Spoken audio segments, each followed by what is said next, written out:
At the start of the season, the Indiana Fever was one of the clear favorites to win the championship, but just 15 games in, all of that went down the drain quickly. See, one night they would look like legit contenders. In the next game, they would lose to weaker teams. Then, the injury bug bit them hard. On top of that, the WNBA and the refs made it tougher for them to win ball games. And if that's not enough, one of their big name acquisitions last offseason just quit the team. With almost halfway through the season, they weren't just down. They looked like they were done at this point. But then, just when everyone starts to laugh at them and count them out, the Fever flipped the script and turned the heat up a notch. Again, Kelsey Mitchell. Don't do him like that.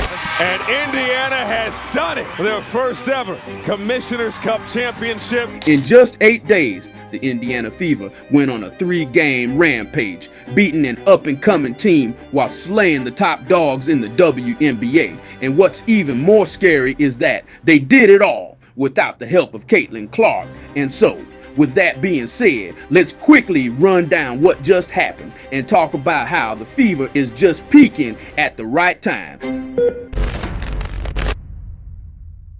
Anyway, the Fever's mid-season revenge tour started on the night of June 27th in Dallas, Texas. In front of 20,000 fans, it was supposed to be the first ever matchup between the #1 overall pick, Paige Bueckers, and Caitlin Clark. However, the headline was quickly shifted to something else hours before the game. And see, it's not about Caitlin being sidelined or any updates about her injury. I mean, DeWanna Bonner, the 2-time WNBA champ, who was supposed to bring leadership and championship experience to the Fever, has just quit the team with another woman down. The Fever brought back fan favorite Ari McDonald, this time in a permanent role to fill their depleted lineup, and despite the odds being stacked against them, the Fever stomped their boots in Dallas and walked away with the W. Kelsey Mitchell took CC's spotlight in this game as she and Paige had a duel for the ages.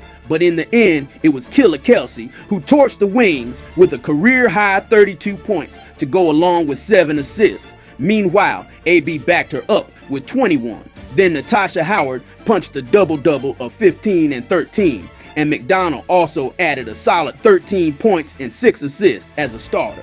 But what's impressive is that, as a unit, they shot almost 60% while out-rebounding the Wings 32-23. Anyway, most people thought this victory was nothing more than a fluke because the Wings were a below-average team. However, the Fever quickly made them change their minds, cause 4 days later, they were up against the #1 team in the WNBA with more than $600,000 at stake versus the Minnesota Lynx in the Commissioner's Cup Finals. The Lynx were already heavily favored to bag the title, but once the news came out that Caitlin was ruled out, their spread jumped even higher from -6.5 to -10.5, making them the clear favorites in this matchup. And as expected, a lot of people bet against the Fever, which kind of made sense at that time. I think the Fever's in big trouble. I'm going to lay it with the Lynx. And the Lynx are just a much better team. Ephesia Collier, she's killed the Fever. She's looking like MVP this season. I expect her to have another big game today. Come game time, the Lynx flexed their guns early,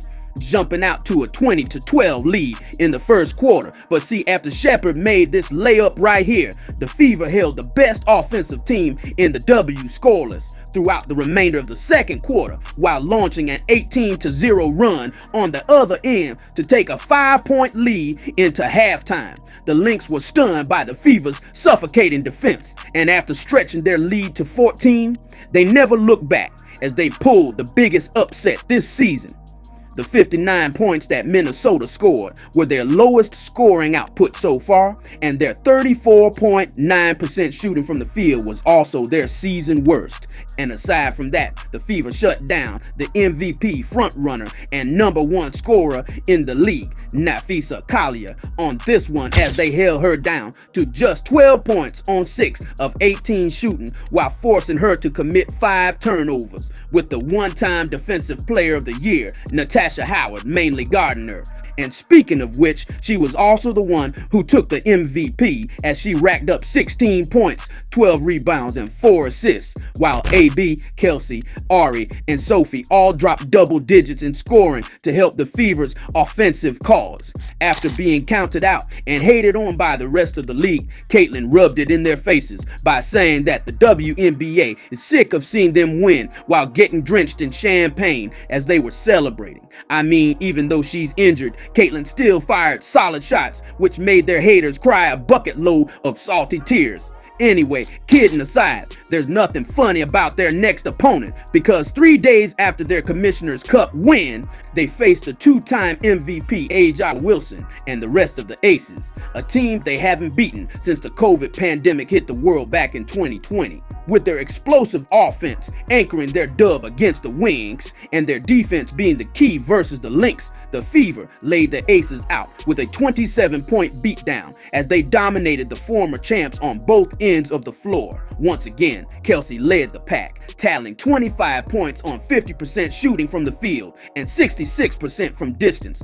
Then the beast down low, Aaliyah Boston, also chipped in 20 points and 7 rebounds to lead Indiana's offense. Meanwhile, their defense also showed its fangs as they held the Aces to just 10 points in the second quarter and 7 points in the final 12 minutes. And although Aja had a big game with 29 points, there were no other Aces players who scored in double digits aside from her. Anyway, so how did the Fever win those 3 huge games without their superstar? Well, first, it all boils down to their elite defense. I mean, holding both Lynx and the Aces to below 60 points was no easy feat.